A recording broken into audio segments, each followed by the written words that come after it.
पुरुषार्थ कथा सुनो सुनो सिद्धांत कथा।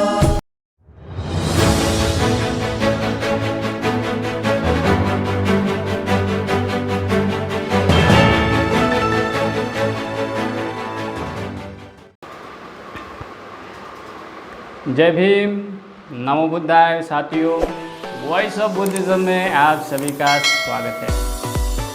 और आज बात करेंगे उस महान चक्रवर्ती की, जिस चक्रवर्ती को लगभग ये भारत भूल चुका है। और आप भारतवर्ष में जो बौद्धिस्ट अनुयायी है, वो जो बौद्ध अनुयायी है, उन सभी बौद्ध अनुयायियों को एक निवेदन है कि आप इस महान चक्रवर्ती को ज़रूर पढ़ें।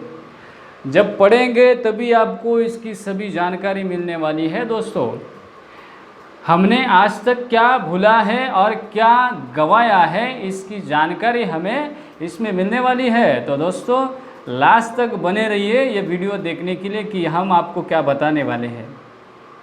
अगर आप इस चैनल पे नए हैं दोस्तों, तो उसको सब्सक्राइब भी करना ना भूलिए, ताकि इसकी जो जानकारी है वो आपको कहीं मिलेगी नहीं, ना कोई बताया है ना कोई बताता है। तो दोस्तों, ये हम कोशिश करें कि आपको इसकी जानकारी मिले, ताकि आप भारतवर्ष के जो बौद्ध अनुयायी है, इस बौद्ध अनुयायी को इसकी सच्चाई पता चले कि किस तरीके से हमारा इतिहास कुचला गया है, किस तरीके से हमारे इतिहास को इतिहासकारों ने छुपाया है। तो आज हम आपको वो इतिहास बताने की कोशिश करेंगे।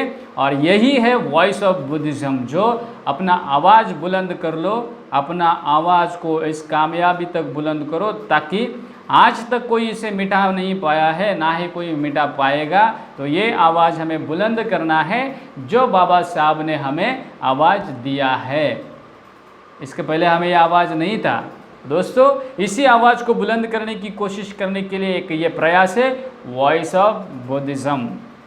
तो आज हम पढ़ेंगे इस महान चक्रवर्ती की महत्वपूर्ण बात। और ये बात हम कुछ ऐसे गिने चुने लोगों ने लिखी हुई किताबों के आधार पर नहीं बताएंगे। हम बात बताएंगे उन्हीं चक्रवर्ती सम्राट अशोक ने लिखे हुए, उन्हीं खुद के शिलालेखों में उन्होंने क्या कहा है। इसका लगभग 2200-2300 साल पुराना ये इतिहास बताकर बताएंगे। हमारे जो ये कोशिश है, ये कोशिश इस तरीके से है कि लोगों को अपना सच्चा इतिहास पता चले, ये हमारी कोशिश है। तो दोस्तों, चलो हम वही इतिहास को दोहराने की कोशिश करेंगे और बताएंगे अपना सच्चा इतिहास। आज तक जिन जिन इतिहासकारों ने इसको छुपाने की कोशिश की है, उन सभी इतिहासकारों को ये नया इतिहास हम ज़रूर बताएंगे। और जो बौद्ध अनुयायी है, जो बौद्ध अनुयायी को इसकी जानकारी नहीं है, ना तो उन्होंने कभी कोशिश की है इसको पढ़ने की, ना तो उन्होंने कभी इस लिपि को जाना है, ना इस भाषा को जाना है, बल्कि उनके किताबों को पढ़ा है। जो किताब पढ़ने लायक नहीं है, वो किताब हम आज तक पढ़ते आए हैं। वह हमने पढ़े पुराण, हमने पढ़े ऋग्वेद, हमने पढ़े अथर्ववेद, हमने पढ़े सामवेद, यजुर्वेद, हमने पढ़े पुराण, उपनिषदें, ये सब हमने पढ़ा। लेकिन इसकी ज़रूरत थी? बिल्कुल नहीं थी। हमें पढ़ना क्या चाहिए था, ये हम भूल चुके थे। हमें इसीलिए पढ़ा ताकि हम उनके ऊपर उनका विरोध कर सके, उनके धर्म की निंदा कर सके। और तथागत बुद्ध ने तो हमें ये सिखाया नहीं है। हमारे महापुरुषों ने, हमारे जो महान सम्राट होके गए हैं, बाबा साहब ने अभी हमें ये सिखाया नहीं है कि आप इनकी निंदा नालस्ती करो। बाबा साहब ने, जब तक बाबा साहब हिंदू धर्म थे, तो बाबा साहब ने उन्हें उनका आईना दिखाने की कोशिश की है। आज हम बौद्ध बने हैं तो हमें बाबा साहब ये नहीं कहते कि आप हिंदुओं को गाली दो, आप किसी और धर्म की निंदा नालस्ती करो, बल्कि बाबा साहब ये कहते कि आप अपना इतिहास पढ़ो। जो समाज इतिहास भूलता है, वो कभी भी अपना इतिहास बनाता नहीं है। सच्चाई जान लो। इसलिए सभी बौद्धों को ये हमारी चेतावनी है कि आप अपना इतिहास खुद पढ़ो और खुद लिखने की कोशिश करो। क्योंकि हमारा इतिहास कोई और आता है और लिखता है, तो उनमें सम्राट अशोक लिखता नहीं है, उसमें सम्राट सातवाहन लिखता नहीं है, उसमें सम्राट हर्षवर्धन लिखता नहीं है। तो ये इंफॉर्मेशंस आपको बताना ज़रूरी है। हम पढ़ते हैं सम्राट अशोक किस तरीके से, चंड सम्राट अशोक थे, सम्राट अशोक किस तरीके से कुरूप थे, दुष्ट थे, फिर सम्राट अशोक ने बौद्ध धर्म अपना लिया और सम्राट अशोक धम्म के मार्ग पर चल पड़े। ये बिल्कुल सरासर झूठी बातें जो इस ग्रंथों में लिखी हुई हो या किसी भी किताबों में लिखी हुई हो, लेकिन जब हम इस शिलालेखों को पढ़ने की कोशिश करेंगे तो सम्राट अशोक का सच्चा रूप हमें सामने आता हुआ नजर आएगा। तो दोस्तों आज हम आपको बताएंगे कि धम्म शासन चलाने का मतलब क्या है। सम्राट अशोक ने ये धम्म शासन चलाया तो क्या बदलाव आए, ये हम नहीं, खुद सम्राट अशोक के मुख से सुनते हैं, सम्राट अशोक के शिलालेखों से ही सुनते हैं। तो क्या है क्या नहीं है, मैं शिलालेख पढ़ने की कोशिश करता हूँ। आपके सामने ये शिलालेख है, अगर आपको पढ़ना आता है तो पढ़ सकते हैं, अगर नहीं आता है तो कोई मतलब नहीं है। अगर कोई डर नहीं है, नहीं आता है तो हम आपको पढ़ाने के लिए सिखाएंगे। क्यों नहीं, हम आपको अपना इतिहास जानने की कोशिश कर रहे तो सीखना तो पड़ेगा। तो ये आपके सामने रहा शिलालेख और आप हम इसे आप पढ़ने की कोशिश करेंगे। तो दोस्तों पहले ही लाइन में शुरुआत है, ये गिरनार का चौथा एडिक्ट है। दोस्तों जब हम पढ़ेंगे इसको तो हमें पता चलेगा कि चौथे एडिक्ट में सम्राट अशोक ने क्या कहा है। आज तक हमें ये बताया नहीं है दोस्तों, और ये आपको कहीं सुनने को भी नहीं मिलेगा, ना तो किसी चैनल या किसी वीडियो में ये बताया है। लेकिन हम आपको ये बताएंगे क्योंकि हमारी जिम्मेदारी है आपको इतिहास से जागरूक करने, क्योंकि बाबा साहब ने हमारे कंधों पे ये जिम्मेदारी दी है और हम उसको निभाने की कोशिश करें, क्योंकि बाबा साहब के हमारे ऊपर बहुत सारे ऋण हैं। उन्होंने हमें ये धम्म का इतिहास दिया है, धम्म का वारसा दिया है और हमें एक पहचान दी है। उस पहचान के बदौलत हम आज सामने आपके खड़े हैं, आपके सामने हम बात कर रहे हैं। आज इस बड़े मंच पर ऐसे कह सकते कि दुनिया से सबसे बड़ा मंच है ये जो यूट्यूब चैनल है, यूट्यूब के माध्यम से हम आपके पास आए हैं। तो दोस्तों इसीलिए बाबा साहब का ये ऋण है, जो जिन्होंने हमें जानवरों से भी बेहतर समझा था, उन्होंने बाबा साहब ने हमें इंसान बनाया है। तो ये इंसान की बदौलत हमारी जिम्मेदारी है कि हम आपको सच्चा इतिहास बता सके। तो दोस्तों सुनो अपना इतिहास क्या है और किस तरीके से बदलाव आए हैं, क्यों बाबा साहब ने हमें यह धम्म दिया है, तो और धम्म से क्या बदलाव आते हैं, ये हमने आज तक कभी सुने नहीं, ये आज तक हमने कभी देखे नहीं। लेकिन इतिहास इसका गवाह है और इतिहास में इसकी सच्चाई लिखी है कि सच में अगर आप इस धम्म पथ पर चलते हैं तो क्या क्या बदलाव आते हैं। इसका एविडेंस हम आपके सामने लाने की कोशिश कर रहे हैं। और ये मैंने नहीं कहा है, ये खुद भारत के महान शासक ने कहा है, जो इस भारत का अखंड भारत का एक छत्र भारत का शासन जिसने चलाया, जिसके नाम पर इस भारत का 7/12 कहते हैं, वही सम्राट, वही भारत का नहीं तो दुनिया का चक्रवर्ती सम्राट, जिसे हम राया अशोको कहते हैं, तो वही राया अशोको ने, वही चक्रवर्ती सम्राट अशोक हम आपको बता रहे हैं उन्होंने क्या बदलाव लाए हैं और किस तरीके से आए हैं। ये आप ही पढ़ने की कोशिश कर लीजिए। अगर आपको पढ़ने के लिए नहीं आता है तो हम आपको सिखाएंगे ज़रूर। इसीलिए ABCPR लैनिक संवर्धक टीम को ज्वाइन कर लीजिए। और अगर आपको सीखना है तो धम्मश्री यूट्यूब चैनल को फॉलो ज़रूर कर लीजिए, ताकि वहाँ पे आपको धम्मश्री ये जो एजुकेशनल फाउंडेशन है, इस एजुकेशन में आपको बहुत सारे भाषा और लिपि सिखाने की कोशिश हो रही है। तो दोस्तों इस लिपि को आपको पढ़ाएंगे ज़रूर हम, लेकिन आप इस मिशन को जुड़ना ज़रूर चाहिए, ताकि ये पढ़ने के बाद आपको शांत तो बैठ नहीं सकते, क्योंकि हम जैसे ये पढ़ने लगे तो हम भी शांत बैठ नहीं पाए। इसके लिए आप अगर ये चैनल वीडियो देख रहे हैं दोस्तों, तो आपको इसकी सच्चाई पता चलेगी। तो आपके सामने ये रहा शिलालेख, और शिलालेख में लिखा है, हम पढ़ने की कोशिश करेंगे। पहले लाइन में लिखा है, अतिकात अंतर बहुनी वास सतानी वडितो एव प्राणारंभो विहिंसा च भूतान यातिषु। दूसरा लाइन में है, असंपतिपति ब्राह्मणा सामनान असपतिपति च अजदेवान पीयस पीयदसिनो रानो। आगे लिखा है तीसरी लाइन में, धम्मचरेण भेरी घोषो अहो धाम घोषो विमान दसना च हस्ति दसना च अगिखंधानी च अय्यानी च दिव्यानि रूपानि दशयित्पा जनंग या ऋषि बहु हिवसस तेहि। उसके बाद लिखा है जो नीचे लाइन में नभूत पुवे तारिसे अज देवानंग पीयस पीयदशिनो रानो धमानु षष्टिया अनारंभो प्राणं अविहिसा भूतान यातिन सपटिपति ब्रह्मना समनानंग सपटिपति मातरी पितरी। उसके नीचे है सुस्तुषा थेर सुस्तुषा ऐस आये च बहुविधे धम्मचरे ने बड़ी तेल। उसके बाद लिखा है पियदशी राजा धम्मचरंग इदंग पुता च पोता च पपोता च देवान पियस पियदशिनो रानो पवधीय संति इदंग धम्मचरण आवसवटकपा धम्मम्मि शीलम्मि तिष्ठतो धम्म अनुशापी सती एष हि श्रेष्ठे कम्मेत्य धम्मानुशासनं धम्माचरणे पीन भवति अशीलस वत इमम्मि अथम्मि वधि च अहिनी च साधु एताय अथाय इदं लेखापित इमस अथस विधि युजुत हीन च लोचेताव्य द्वादश वसाभिषितेन देवान पीयन पीयदशीना रानो इदं लेखापित।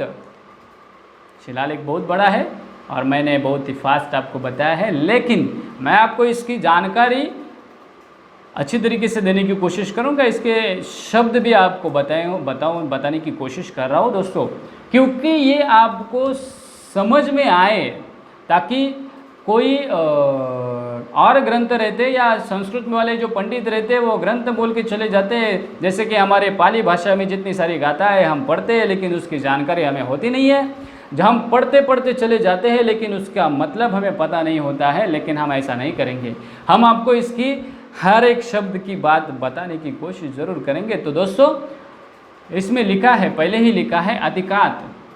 अतिकात का मतलब होता है जो होकर गया है। उसके बाद वडितो, इसका मतलब बढ़ना, बढ़ गया है।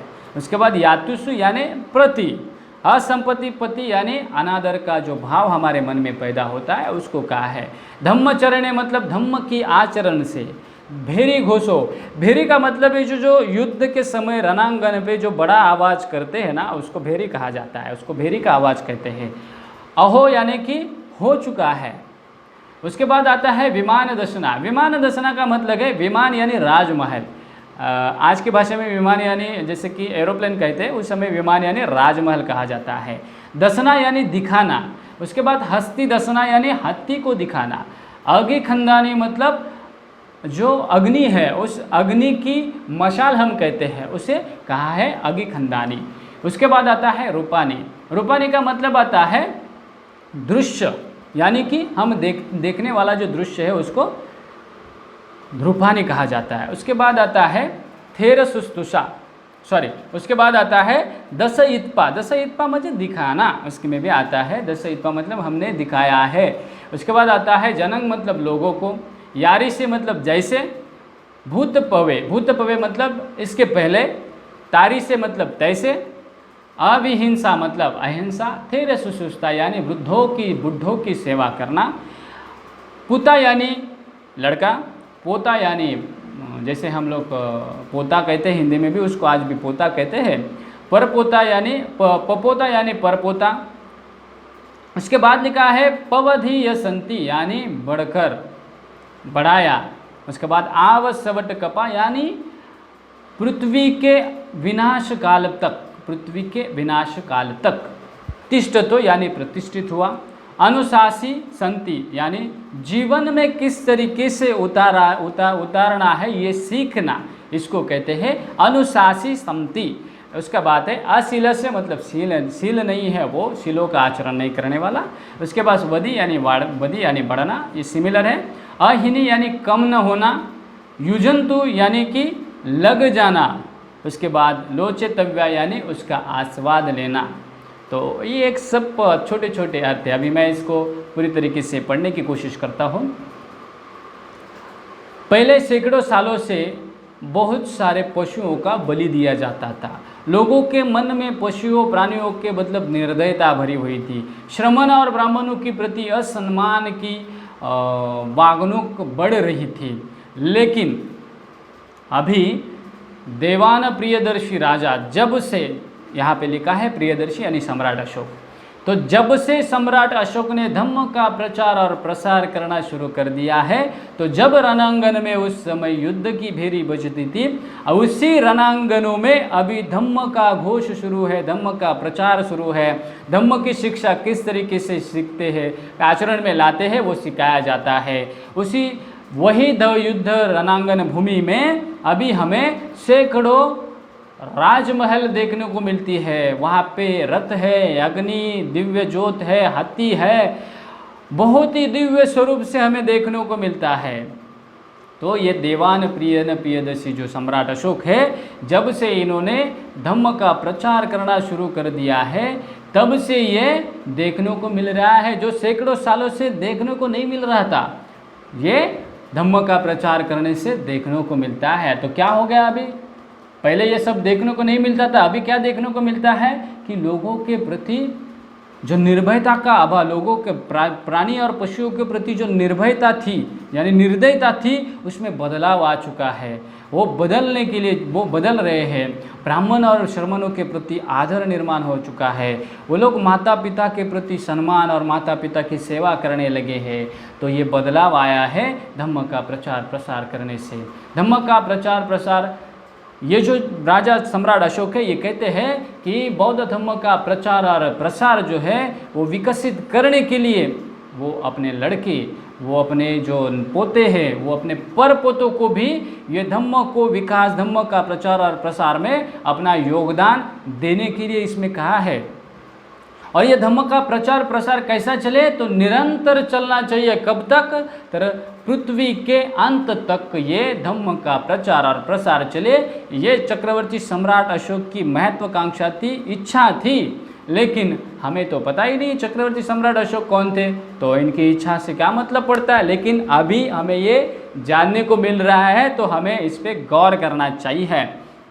इसके बाद हम सम्राट अशोक ये कहते हैं कि धम्म का उपदेश देना बहुत ही महत्वपूर्ण और गौरवास्पद बात है। जो भी लोग चरित्रहीन है, जो चरित्र नहीं है, जो धम्म का आचरण नहीं करना आता है उन्हें, तो उनको भी इस मार्ग पर ला सकेंगे। इसके लिए यह धम्म आचरण को खुद को समर्पित करने के लिए चक्रवर्ती सम्राट अशोक कहते हैं। और ये जो चक्रवर्ती सम्राट अशोक का अनुशासन का लेख है, ये उनके राज्याभिषेक के बाद 12 साल के बाद यहाँ पे लिखा गया है। और ये गिरनार का चौथा एडिक्ट है दोस्तों। तो ये जब हम पढ़ने के बाद हमें ये पता चलता है, हमने ये शिलालेख पढ़ा, पढ़ने के बाद हमें अभी ये पता चलता है कि चक्रवर्ती सम्राट अशोक की मनीषा क्या थी। आज हम जिस तरीके से बौद्ध धर्म लिया है, अपनाया है, तो हमारे बौद्ध धर्म अपनाने में हमें क्या बदलाव लाने चाहिए, इसका इंफॉर्मेशन हमें शिलालेख में मिलते हैं। तो हमारे आचरण में बदलाव लाना ज़रूरी है। इसके लिए इस महान शासक को, इस चक्रवर्ती सम्राट को हमें याद करना चाहिए। और जितने सारे भारतवर्ष में जो बौद्ध अनुयायी हैं, वो इस महान शासक को हमेशा याद करें। इन्होंने बौद्ध धर्म को इतिहास में शिलालेखों के जरिए अमर करके रखा है। हम ये कह सकते हैं कि पृथ्वी के अंत तक ये बना रहेगा और इसको बचाने की जिम्मेदारी अपनी है, खुद की है। और जब हम खुद करेंगे तभी हम लोगों तक पहुंच पाएंगे। तो क्यों ना हम इसको बचाने की कोशिश में जुड़ सकेंगे। तो दोस्तों, इसमें जुड़ने के लिए डिस्क्रिप्शंस में लिंक दी हुई है, वहाँ पे जाके आप ज्वाइन अस करके ज्वाइंट फॉर्म भर लीजिए और आपको हमारे इस मिशन में हम ज्वाइन कर सकते हैं।